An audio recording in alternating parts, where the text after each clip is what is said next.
Welcome to another Intro to Java programming video. In this video, we're going to work with arrays in parallel. This is going to be your first exposure to working with arrays in parallel.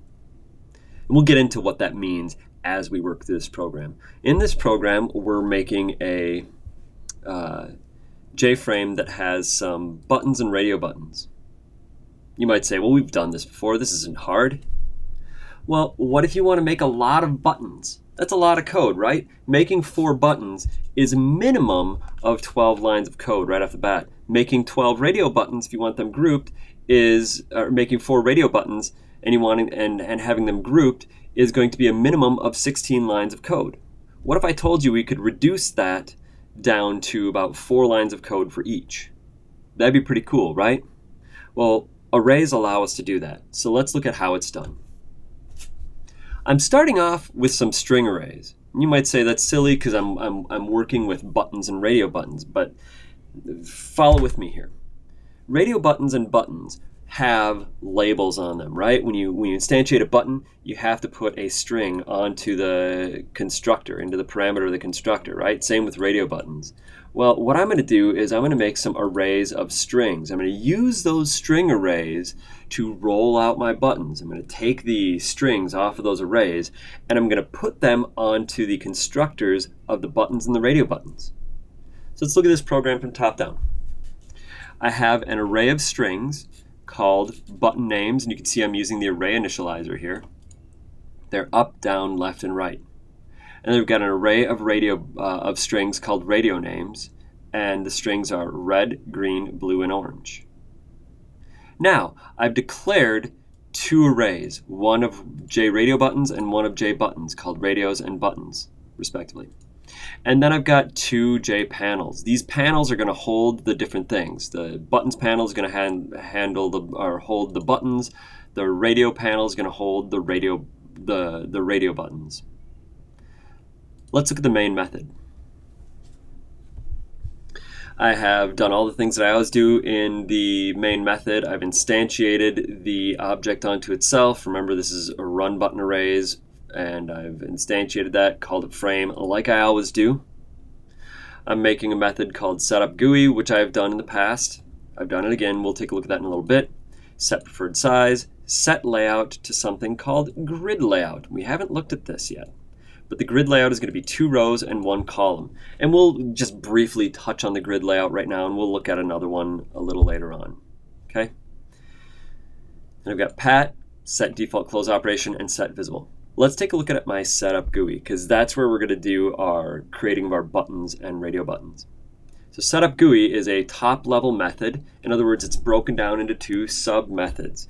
And it is calling on a method called setup buttons and another method called setup radios. I did this because I didn't want to put all of that code for each of those things inside the setup GUI. It would get to be too much code into one method, and it would become unreadable. The way you want to think about it is, if you have a set of lines of code that are doing a singular task, and then you've got another set of lines of code right below it that is doing another task, well, you've got 2 separate tasks there. That's a situation where you would take that code, cut it, and then put it into their own methods. Each task should go into its own method for a lot of reasons. 1, readability. 2, reusability. So that's what I've done. I've made a method for setup buttons. So let's look at that. Setup buttons is first going to instantiate my JPanel. So button panel gets new JPanel, and it's a flow layout because I just want the buttons to sit side by side. And then I'm instantiating my buttons array. Remember, you have to remember to do these 2 things. If you don't do these 2 things, you get null pointer exceptions. We've explained that in a previous video and in a previous unit and series of videos before. So those are the first things that I'm always going to do in my GUI setup methods, is instantiate the things that I need. So the array of buttons and the button panel. Now I'm doing a standard traversal. The traversal is going to be for int I is 0, I less than buttons.length, I plus plus. All right? So I'm going to traverse for a number of iterations for the number of buttons that I have. Well, let's look at how we got that number of buttons. When I instantiate my buttons array, I'm using button names.length for the size of the array. Let's see why we do that. So button names. Button names is going to be the names that are going to go on all of those buttons.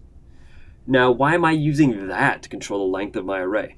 Let's think about this for a second. If I want to add more buttons to my screen, all I have to do is put another name here. Start, stop.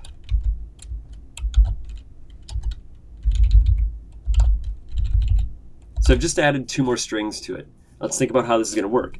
Before it was 1, 2, 3, 4 would be the length of button names. Now it's 6 for length of button names. If it's 6 long, if I made my buttons array 6 long, what it's going to do is it's going to iterate 6 times from 0 up to 5. Now let's see how we're doing this. This is where we are using those arrays in parallel. What I mean by arrays in parallel is I've got 2 arrays. I've got my buttons array and I've got my button names array. And I'm using the I index from both of them. So I'm going to access the I element of button names and use that string to instantiate a button and store that in the I index of buttons. Now here's where the genius thing comes into play. This is where it's really cool. If I want to make more or fewer buttons, I just add more names to this list. The more names or the fewer names I add to this list, the more or fewer buttons it'll make. Because what it's doing is, for the total number of button names I have on that string list, it's going to make new buttons here and put them in that array. So the buttons array is always going to be the same length as the button names array. And if the buttons array is always the same length as the button names array, it's always going to iterate for the total number of buttons and the total number of button names. And for each element in the buttons array, it's going to add a new J button with the label coming from button names. So at iteration 0, it's going to take element 0 out of button names, which would be up,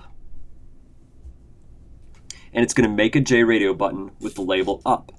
And that's going to be stored in index 0 of my buttons array.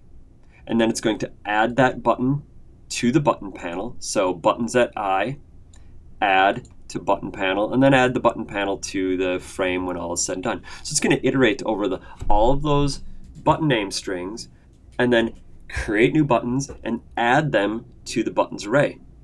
And once it does that, it's going to add all those buttons to the buttons panel. And then when it's done traversing over those arrays in parallel, it's going to add that panel to the frame. Pretty cool. Let's run this so we can see it. And you can see now that it's got up, down, left, right, start, stop. If I want to add some more buttons to it, green. Oh, I've already got colors down there. Let's see. I'm going to go start, stop, submit, delete. And to make those 2 more buttons, all I had to do was add to that string array. See that? Submit and delete got added. I didn't have to add any more lines of code. Let's think back to when we made buttons before without arrays. In order to add 2 more buttons, it would have been a minimum of 6 to 8 more lines of code. That's a lot of code. In order to add more buttons this time, all I had to do was add 2 more strings to an array. Pretty darn cool. This is going to make it so that you can make really enormous GUIs with very few lines of code and do it really quickly and easily. Let's look at the radio buttons part of this program. It's going to be the same thing. You can see my radio names are red, green, blue, and orange.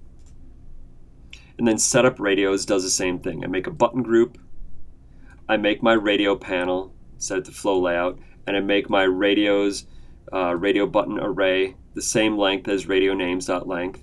I do my traversal from 0 up through radios.length, and then I'm using radio names at I to instantiate a new radio button and store it in radios at I. After I instantiate a button for each iteration of this loop, it's going to add that radio button to the group and then add that radio button to the radio panel. So it's going to go from 0 up through the total number of names on that string list. And it's going to create those buttons, add them to the array, add them to the group, and then add those radio buttons to the radio panel. Okay, it's pretty slick, and this works the same way as the buttons did. If I wanted to add more to this, white, black, pink, purple. I just added 4 more radio buttons with just 4 more words in my code. Pretty cool. Well, there you have it. This is your first exposure to working with arrays in parallel. Arrays in parallel is going to be one of those essential keys to doing your project. Now, in previous units, I've sort of held your hand quite a bit and shown you all the skills, and we've built some templates that were easy to edit and make into a final project. Well, this is where the training wheels are kind of going to come off a little bit more.